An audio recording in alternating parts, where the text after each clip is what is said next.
رمضان میں سب سے زیادہ جس چیز کا سامنا آپ کو کرنا ہے وہ کون سی چیز ہے؟ بھوک کا سامنا کرنا ہے۔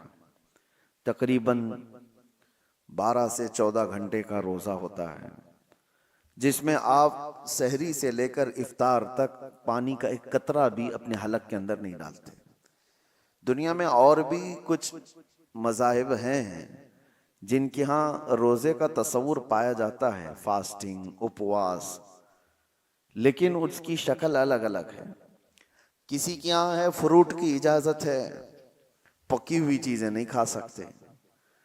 کسی کے یہاں ہے کہ پانی پی سکتے ہیں، باقی کچھ نہیں۔ تو روزے کی شکل جو ہے انہوں نے اپنی الگ الگ بنائی ہے۔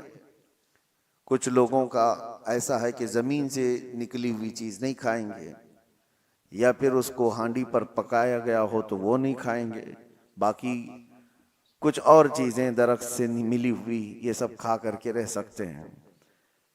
میرے عزیزو، اس طرح کا اگر روزہ رکھنا ہے تو سال بھر بھی ہم رکھ لیں گے انشاءاللہ العزیز۔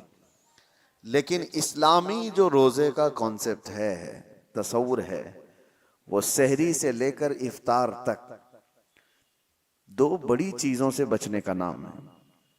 انسان کے لیے دو بڑی چیزوں سے رکنا ہے۔ ایک کھانے پینے سے، ایسا نہیں کہ حرام چیزوں سے بچنا ہے، بلکہ حلال کھانے کی چیزوں سے بھی بچنا ہے۔ چاول، روٹی، گوشت، سبزی یہ سب حلال ہی ہے آپ کے لیے، لیکن حلال سے بھی بچنا ہے، حرام کی تو بہت دور کی بات ہے۔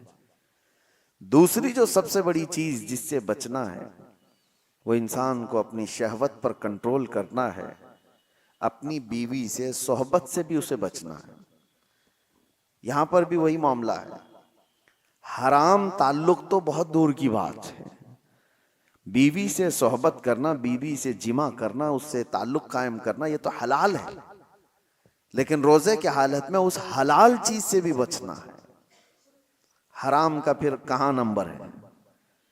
یہ آپ کو اس لیے میں بتا رہا ہوں کہ کھانا پینا بھی حلال تھا، جمع کرنا بھی حلال تھا مرد کے لیے، عام دنوں میں، عام راتوں میں، لیکن روزے کی حالت میں ان حلال چیزوں سے جب بچنے کا حکم ہے تو پھر حرام چیزوں سے اسے کتنی دور رہنا چاہیے۔ دو بڑی چیزوں سے بچایا جاتا ہے، اور یہ دو چیزیں انسان کی روز کی ضروریات میں آ جاتی ہیں۔ چلے کھانا پینا تو یہ روز کی ضرورت ہے، لیکن اس کے جسمانی سکون جس میں رکھا گیا ہے